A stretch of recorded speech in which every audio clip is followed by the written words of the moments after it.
FIFA world cup 2026 सम्बन्धीको video मैले लिएर आएको छु। सुन कति हुन्छ, चाँदी कति हुन्छ र अन्य धातु कति हुन्छ, ट्रफी खेलाडीले आफ्नो घर लान पाउँछ या पाउँदैन, ग्राउन्डमै उत्सव मनाएर फिफाले आफ्नै म्युजियममा राख्छ। डिटेलमा भिडियो बनाएको छु, तपाईहरुले सबैले हेरौँ आजको भिडियोतर्फ। ट्रफीको उचाइ रहेको छ 36.8 सेन्टिमिटर। यो तौल रहेको छ 6 केजी 175 किलोग्राम प्रयोग भएको छ त यो ट्रफीमा।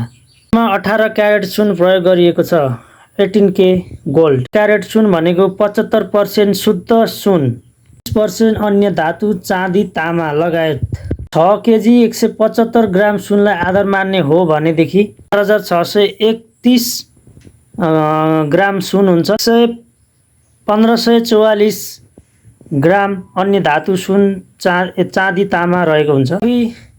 जितिसके पछाडि टोलीले यो पुनः मैदानमै उत्सव मनाएर पर्ने हुन्छ र फिफाले आफ्नो म्युजियममा लगेर यो ट्रफीलाई राख्नेछ। विजेता टोलीहरूलाई फिफाले आफ्नो सुनको जलप अथवा सुनको प्लेटमा लेपिएको ट्रफी प्रदान गर्छ खेलाडीहरूलाई र प्रस्थान गरेर घर पठाउँछ। कुरा के भनेदेखि 1970 मा ब्राजिल नेसनल टिमले फिफा वर्ल्ड कप जित्दाखेरि पुरानो ट्रफी लगेको थियो। 74 मा प्रयोगमा आइरहेको ट्रफी अहिलेसम्म त्यही ट्रफी मैदानमा उचाल्दै र फिफाले आफ्नो म्युजियममा राख्दैछ, किनभने त्यो मूल्यवान ट्रफी उसकै नियन्त्रणमा हुन्छ र उनीहरूले आफ्नै उसमा म्युजियममा सजाएर राख्ने निर्णय गर्छन्। को हरियो रेखा, दुईटा रेखा म्यालाटाइन, अनि कि यो एकदमै मूल्यवान र अमूल्य धातुबाट बनाएको म्यालाटोइन हो। यो ट्रफीलाई चाहिँ पृथ्वी, यो ट्रफीमा पृथ्वीलाई दुईजनाले माथि उठाएको आकृति देखाइएको छ। विश्वव्यापी र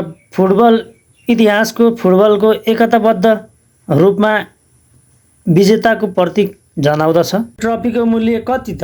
यो ट्रफीको मूल्य अमेरिकी $20 मिलियन अनुमान गरिएको छ र फिफाले यसको आधिकारिक रूपमा मूल्य निर्धारण अथवा सूचना बाहिर निकालेको छैन। आजको भिडियो तपाईहरुलाई कस्तो लाग्छ कमेन्ट गर्न नभुल्नुहोला। धन्यवाद। जय नेपाल, जय देश, जय वर्ल्ड कप। के हुन्छ? स्वागत छ मेरो नयाँ भिडियोमा। आज मैले विशेष गरी नयाँ भिडियो लिएर आएको छु एकदमै फिफा वर्ल्ड कप सम्बन्धीको। आजको फिफा वर्ल्ड कप 2026 सम्बन्धीको मैले भिडियो लिएर आएको छ।